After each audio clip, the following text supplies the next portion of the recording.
Film रामनाम सत्यको मुख्य भूमिकामा अभिनेता विराज भट्ट देखिने भएका छन्। गत दशैंमा आफ्नै निर्माण, निर्देशन र अभिनयमा फिल्म 12 गाउँ दिएका विराज अहिले भने होम प्रोडक्सन बाहिरको फिल्ममा अनुबन्धित भएका हुन्। फिल्म रामनाम सत्य अभिनय गर्न लागेको उनले सामाजिक सञ्जाल मार्फत जानकारी दिएका छन्। फिल्म माइकल चन्दले निर्देशन गर्दैछन्। म्युजिक भिडियो निर्देशन तथा कोरियोग्राफर गर्दै आएका माइकलले यसै फिल्मबाट निर्देशनमा डेब्यु गर्न लागेका हुन्।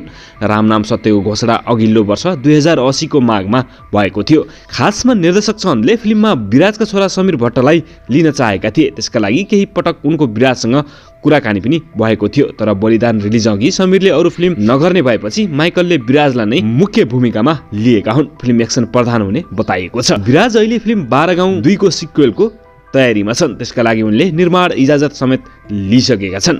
आगामी वैशाखपछि छायाङ्कन गर्ने उनको तयारी थियो, तर अब उनी रामनाम सत्यमा अनुबन्धित भएकाले 12 गाउँ 2 अलि ढिलो हुने भएको छ।